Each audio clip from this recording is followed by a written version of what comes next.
Welcome back, folks. Tonight we're going to be working on a 2016 Ford Explorer with the 3.5 liter V6. It does have a trouble code that comes out to be a P1450. Search of the World Wide Web indicates that it could be a Evap, Purge valve, or Solenoid. So stay tuned and we're going to check it out. All right, under the engine bay, we see this mighty 3.5 liter V6. Of course, it really can't be too mighty with those 4 letters there. Just kidding. Anyway, so the purge valve, according to what I've seen on the internet, will be located underneath this hood covering.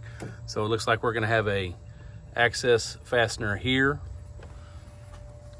and then right yonder on the other side,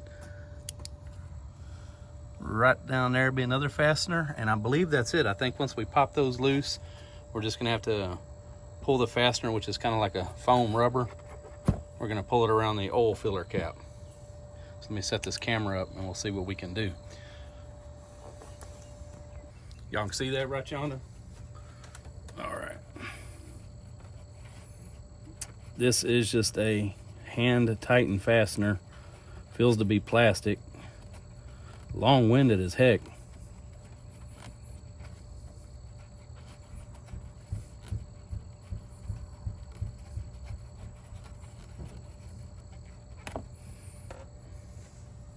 There it is there. Yeah, it is plastic. So, moving along to the other side. Get a light so we can see what we're doing down here. All right, we're gonna get that next fastener out. Look at there. With them Cobra XS right there. EDC tool, EDC gadget coming to work. Kinda. There we go.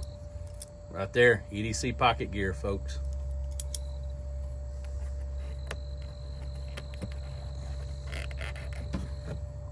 One of those little push pins. Set that there. All right. Next, we're gonna try to take off this covering. So let's set this old foam back up over yonder. Y'all know where yonder's at? Right here. All right. Okay, that's loose. So again, we're just going to kind of work our way around this oil filler. And I don't want to take the oil filler cap off. That way we don't get dirt inside the motor. That's pretty darn easy. All right. So this right here is the Evap Purge solenoid or valve. So it looks like we have obviously we have an electrical connector here, and looks like we have a vacuum hose of some type, and I guess at the other end of the vacuum area will go into the composite or plastic manifold. So let's get going here and let's see if we can depress this tab. All right, that comes out the way. Alright, so we're just going to kind of gently tuck this out the way, and then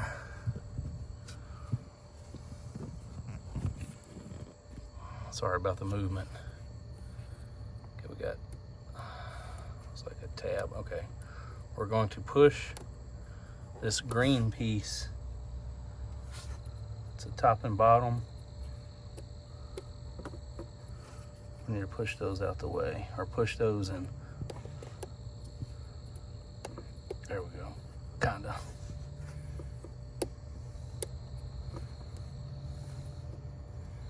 I'm gonna set this down for a second. All right, back at it. We're gonna depress both ends of this green tab here. Right here to this one on the top, and that on the bottom. We're gonna push them together and force them inward. Easier said than done. Holding the camera.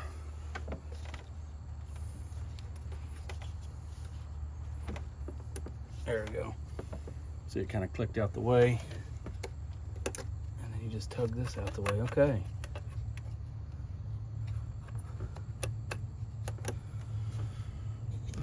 All right. Looks like it's got a couple fasteners holding it down, probably 8mm. See what we can do. All right, again, just to kind of get an idea of where we're at in the engine bay. Front of the vehicle, we pulled the cover off the top of the engine, and on the driver's side of the intake manifold is where that solenoid is located. So let's see what we can do here.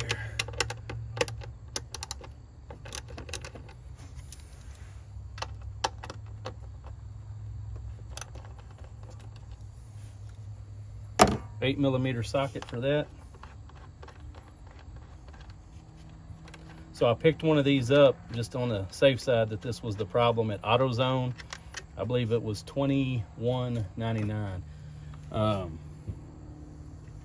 Always safely put your fasteners out the way. I've got a nice little leaf collector at the base of the windshield, the cowl there, so that always works good. Instead of cowl induction, we have leaf induction. Just kidding. Come on, folks, I'm trying to be funny here. It's always fun to work on a Ford. I'm a GM guy by nature, Chevrolet to be exact, but you know, this has been a good vehicle. It's my wife's Explorer. So anyway, got the fasteners out the way. We have the electrical connector out the way. We have the vacuum line disconnected and out the way. So now we're just gonna twist and pull, and here it is. So as you can see, you have rubber O-ring here. So here's your vacuum setup here. So anyway, so there's a solenoid that goes opens and closes. Well, apparently we're going to compare the two, and we don't need any nasty comments, folks. Anyway, we're going to do a quick comparison between the two, the old and the new. So stand by. All right, I've got this high-tech vacuum gauge that we're going to use for this, and this is where I said we don't need any comments down below. So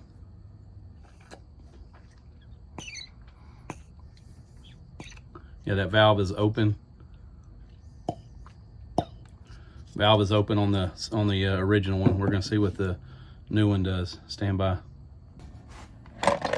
Duralast part number PV637 for a nice little steel, about $22.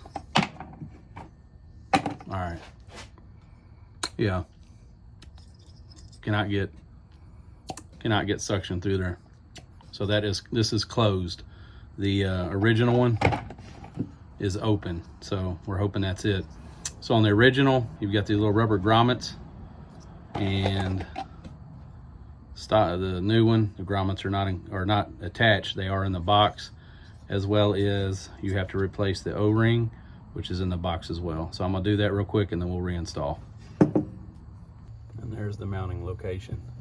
What I would do is make sure there's no dirt or debris around that hole, just to make sure you don't drop anything in your intake. It does go into your intake manifold. Lubed up, ready to go.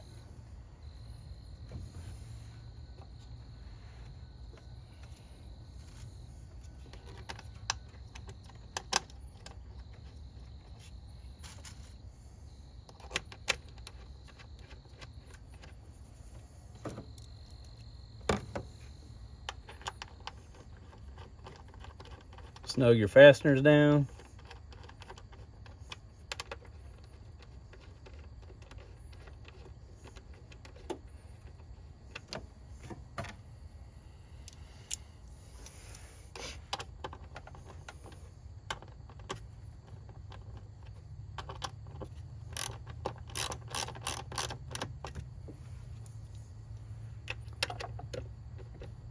Folks, our headlamp done played out on us.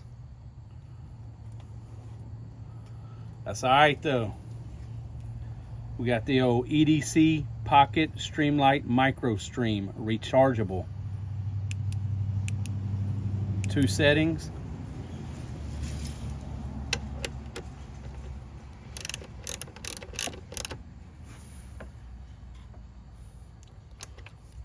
And as always, torque to factory specs. Okay. And reinstall the vacuum line. Push it in until it bottoms out. Then we're going to take the clip. That's simple. Take our electrical connector. It clicked in place.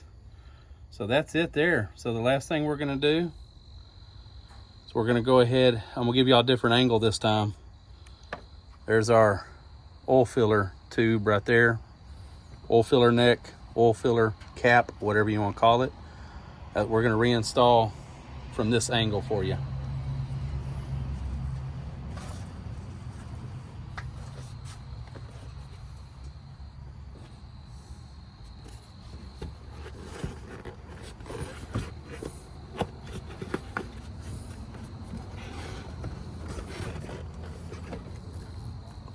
Installation is the reverse of the removal. I guess it don't have to be. I'm just saying that. Got your little push pin. Find the hole, shove it in. Boom. Then of course we have our other one on the other side. Why Ford makes one a push pin and one a screw in, I don't know. You'll have to ask FOMO Co. why they're doing that. Actually, I'm sitting there, I'm the dummy. I'm sitting there screwing it and it just pushes in and you can snug it by hand. That's pretty cool. Anyway, pretty straightforward installation. Required an 8mm socket and ratchet, pair of pliers for the one push pin, and a little bit of lube for the O-ring. And again, if you had a vacuum gauge to pull vacuum on that system, that would have been a lot better than the method I did or used.